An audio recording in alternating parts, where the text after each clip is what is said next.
닭띠생의 2021년 하반기의 흐름과 2022년의 연결고리 중심으로 한번 살펴볼게요.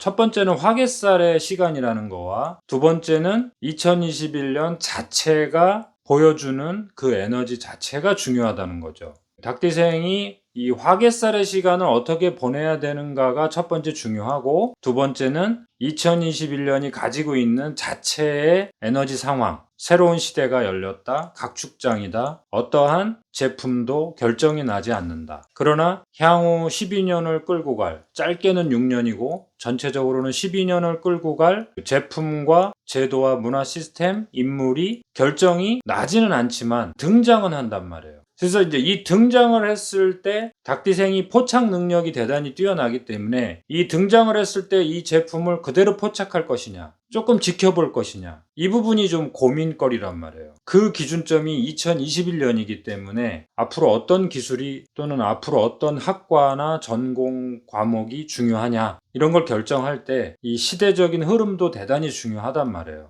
근데 최소한 2021년은 일반인이라도 어느 정도는 알 수 있어요. 왜 그래요? 2021년부터는 새 시대를 열어주는 제품이 등장하기 때문에 이제 그 흐름으로 간다는 거죠. 이런 게 이제 이전의 시대하고는 완전히 다른 새로운 방식이 요구가 된단 말이에요. 실제적인 제품이나 현상으로 2021년부터 보여준다는 거죠. 새 제품이 마구마구 등장을 하지만 2021년은 향후에 어떤 제품으로 귀결이 될지는 아직 결정은 안 된단 말이에요. 이 상태에서 닭띠생이 결정을 하려고 하면은 그 갭이 발생한단 말이에요.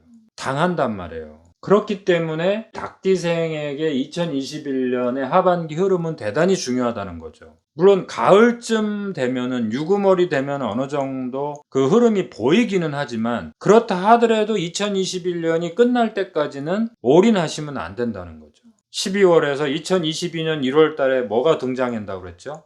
게임 체인저가 등장한다고 했잖아요.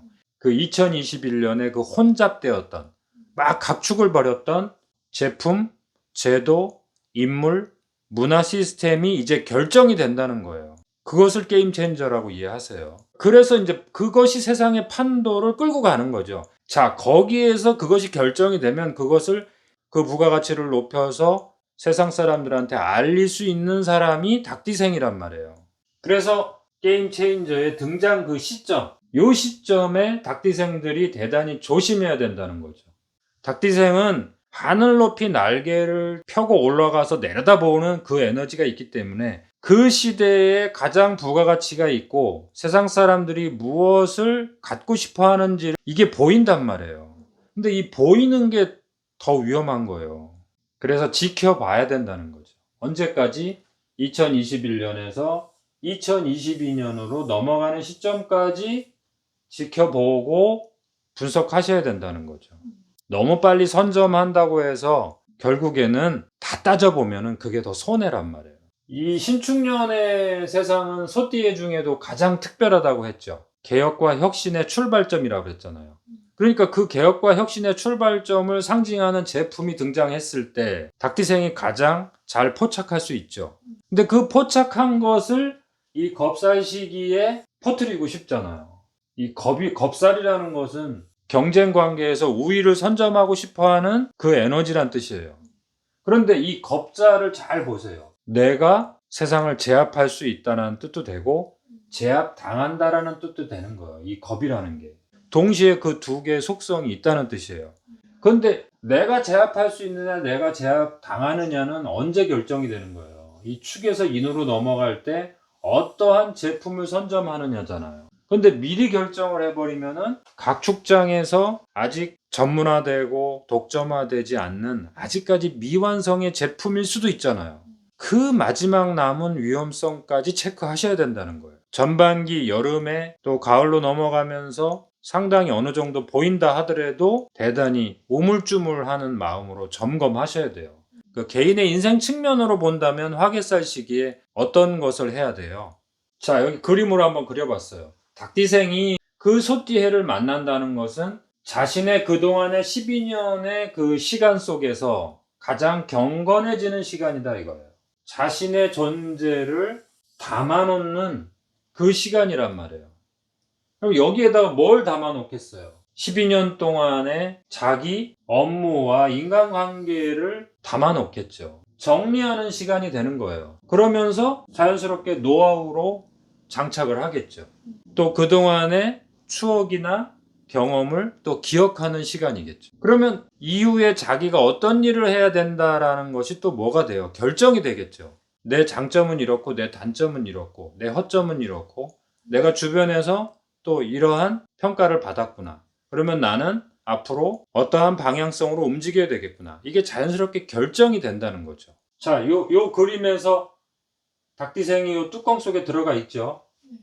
어떠한 활동이나 유통에서 올인하시면 안 된다는 거예요. 그래서 단적으로 이렇게 그림으로 그려 놓은 거예요. 그 12년 동안의 자신의 장점과 단점을 분석하시면서 영원하지 않더라. 이거를 느끼셔야 돼요. 문제는 2021년 자체가 너무 중요하기 때문에 이 시대 상황도 체크하지 않으면 2022년에 그 겁살의 운이 왔을 때 내가 주변을 압도하는 겁살이 아니라 주변의 상황에 압도당하는 그런 겁살이 될 수 있을까봐 걱정스러운 마음에서 화개살을 우리가 계속 점검하고 체크하는 거예요.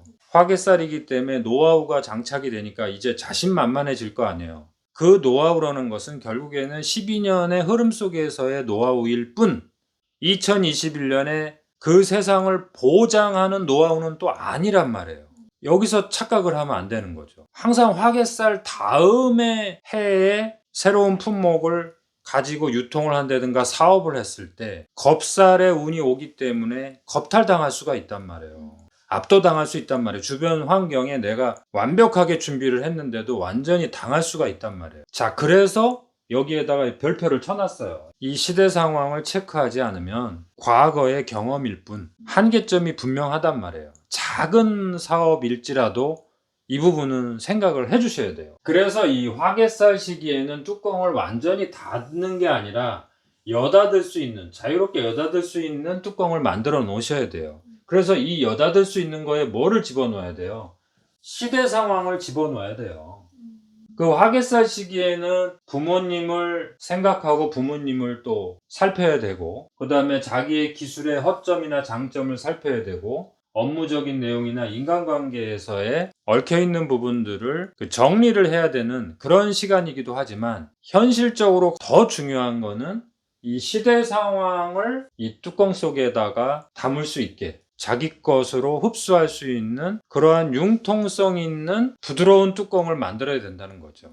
왜 화개살 다음을 겁살이라고 했겠어요? 시간은 흘러가고 인간의 관심사나 인간의 선호도를 반영하는 그 제품은 이전의 것과는 다른 것이 열린단 말이에요. 2021년에 그 제품이 아직까지는 각축장이다. 결정될 수 없다. 그래서 더 지켜봐야 된다에 방점을 두셔야 돼요. 그 이전과는 다른 분명한 그 새롭게 펼쳐지는 시간에 섣불리 주인공이 되려고 하다가는 다칠 수 있다 이거예요. 화개살이라는 게 뚜껑에 닫힌 상자예요. 여기를 한 번에 끄집어내려고 하시면 안 돼요. 그래서 첫 번째 이 뚜껑을 자유롭게 열 수 있게 만들으라고 했죠.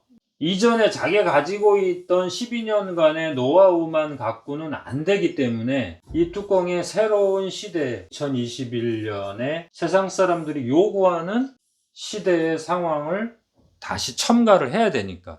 그래서 아직까지는 신중하셔야 된다. 그래서 우리가 이제 명리학적으로 볼 때는 축에서 인으로 넘어갈 때, 자, 여기가 향후 6년에서 12년의 흐름을 좌우할 게임 체인저의 등장이다. 어떤 식으로 등장해요? 첫 번째 제품이 등장하죠. 신축년에서 이민년으로 넘어가잖아요. 이 임이라는 것은 필터링을 통해서 결정된다. 선별이 있으니까 신축년에서 이민년으로 넘어갈 때 도태되고 선택에서 배제가 되는 제품들이 얼마나 많이 생기겠어요. 그런데 거기에서 우리 같은 일반 사람들이 향후 전문화될 제품을 탁탁 집어내서 그쪽으로 유통을 시킨다는 것은 대단히 불가능한 수준이란 말이에요. 그 닭띠생이 새로운 세상에 부가가치가 가장 높은 제품을 유통시킬 수 있는 그 선점을 할 수 있는 큰 능력을 갖고 태어났지만 오히려 그 장점이 위험할 수 있다. 이거 명심하셔야 돼. 화개살 다음에 뭘 줬어요? 겁살. 이 겁이라는 것은 겁을 먹어라 이거예요. 그 화개살에 자신만만한 그 노하우를 가지고 세상에 나왔더니 백발백중 성공하더라. 그러면 겁살이라는 말이 나왔겠어요. 바로 그냥 뭐 성공살 이렇게 했을 거 아니에요. 근데 그 겁이라는 단어는 쟁탈한다. 원래 요거죠. 근데 쟁탈 당할 수 있는 거예요. 내 힘이나 나의 노하우가 세상의 노하우에 압도당할 때는 내가 겁탈 당하는 거예요. 겁을 먹고 움직여라 이거예요. 그 정도로 신중해라 이거예요. 화개살에서 겁살을 맞이하는 이 시점 너무너무 중요하기 때문에 자꾸 강조하는 거예요. 신중하게 움직이셔야 돼요. 자, 다른 주제로 다음 시간에 뵐게요.